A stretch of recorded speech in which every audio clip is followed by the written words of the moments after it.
Every single therapist needs to stop telling their clients what to do. I'm gonna tell you exactly what to do instead, and I'm gonna give you some really good news. You already have the skill to do this.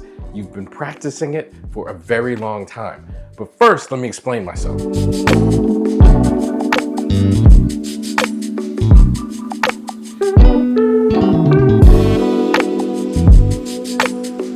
When I was a young kid, I had a very difficult time tying my shoes. I mean, I was like 6 or 7, and I saw some kid at school who had Velcro shoes. And I said, I want those, because this kid does not have to tie his shoes. My mother would not buy them for me, and she made me struggle and struggle and struggle until I figured out how to tie my shoes. And I remember one day, she was explaining to someone that I need Elliot to have this skill because I'm not always gonna be around to help him tie his shoes. And I think about that constantly, as I know therapists, you guys have this urge to jump in and rescue your client, save your client, and tell them what to do. Sometimes we even think we're doing a good thing because the client doesn't have the skill to do the thing, so I need to tell them what to do. It's not true.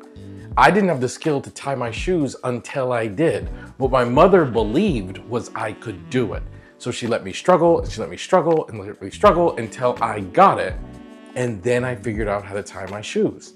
If you keep telling your client what to do, you're doing them a disservice, because what ends up happening is you tell them what to do and they go off and do it, but then they depend on you for the doing of it. You get the credit, so they don't get a self-esteem boost, they don't feel good about themselves, they don't grow. I remember the day I successfully tied my shoes, I felt like a hero. Like, I still remember that to this day. I was like a little, 5, 6, 7-year-old kid, and I was like the first hurdle I had jumped over where my mother was refusing to help me. You have to do that same thing for your clients. You have to let them struggle so that they experience the success and they take credit for the success. It is not about you. It can't be, it shouldn't be. It needs to be about them, their growth, their work, their outcome from achieving it. Once we make it about us and we start I told them what to do because I feel better, then we're robbing them of growth. I'm telling you guys, I know it's hard sometimes. The client comes in and they say stuff like, I really need you to just tell me what to do. I'm having a hard time with this. You have to resist the urge and help them grow through the struggle.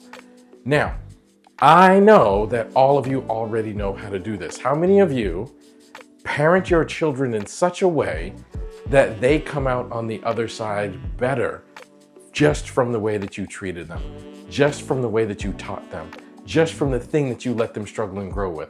So this thing that I'm asking you to do is actually not rare. It's actually not unique. You already do it, and you do it very, very frequently, and you do it very, very well.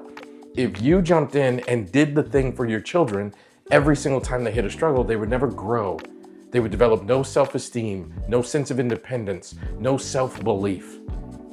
So if you want your clients to truly be independent, truly be successful, truly grow, and truly have a successful outcome, you have to resist the urge of telling them what to do and instead let them grow through the struggle by encouraging them.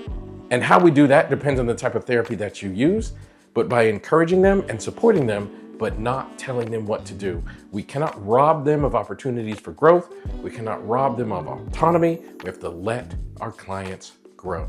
Another reason that you should not tell your clients what to do is because what if your suggestion actually blows up in your client's face and ruins their life? Who do you think they're going to blame for that? Who do you think they're going to really let have it for that? Who do you think they're going to come after, even legally? I know of a situation where this was a couples therapist, and this couple came to see him. The woman who was there individually told the woman that she needed to leave her husband. The husband was doing all these things, not abusive, but he was just, doing whatever. The woman said, I want to help our relationship grow. And the therapist heard all the things this person said and said, I think you should leave your husband. He's not going to be a good husband for you, and I don't think he's right fit for you, and all the things that he said. And we have to recognize we come from a position of authority. So if we say, I don't think that's a good husband for you, then it absolutely turns out that people are going to listen to us, and they're going to They're gonna believe us. They're gonna recognize our authority and think that you know something about behavior, human psychology, and you must be right. And then they're gonna make decisions. So this woman decided to leave her husband, and they were going through the divorce process and got referred through the divorce process.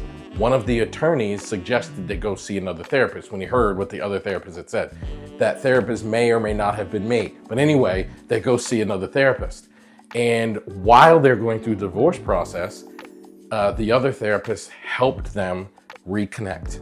The other therapist helped them heal their wounds, which are now made significantly worse because after the therapist made this suggestion, tons of other really bad things happened too.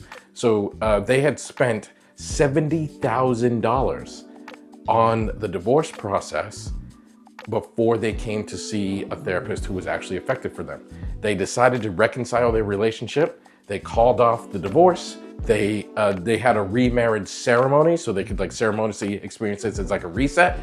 They went on a honeymoon and they started healing their relationship and living happily ever after. I happen to know that a couple of years later, they filed a lawsuit against the original therapist that suggested to the woman that she leave her husband to recoup the money that they were spending on the attorneys with the divorce, which again was $70,000. And they won much more than the $70,000. That therapist very shortly was no longer practicing and out of business, which maybe it was because he was not very effective, and that's true, but I can't even tell you how many times I travel all around the world and I lecture therapists all over the world and I mentor and coach therapists all over the world. Trust me when I tell you, the urge to give advice is strong. The urge to tell our clients what to do is strong, but we need to resist that urge because we're bringing liability into our lives when we don't need to. We're inviting liability into our lives. Guys, you can literally do your job, and you should do your job without doing that. Our job is about growth and healing. It's not about telling our clients what to do. It's not about fixing their problems, because there's only two outcomes when you fix a client's problem. The first outcome is that it successfully works, but yet they give me the credit for it, and then they don't experience the growth, they don't experience the change, they don't feel better about themselves, or it doesn't work and then they blame me. And sometimes if it doesn't work catastrophically, then they come after me, in some cases legally. And I know of many situations, including the one I just mentioned, where the therapist ended up in court being sued based upon telling some client what to do. So refrain, do not do that. Trust me, you do not want to be on a witness stand trying to explain to somebody why you were giving advice when that is actually not our mandate. So we have to remember, our job is about healing and about growth and about change. It's not about fixing or telling clients what to do, where you're going to find yourself in a very difficult situation, sitting on a witness stand with attorneys attacking you, trying to figure out why you told the client what to do, and the situation went very, very badly for them.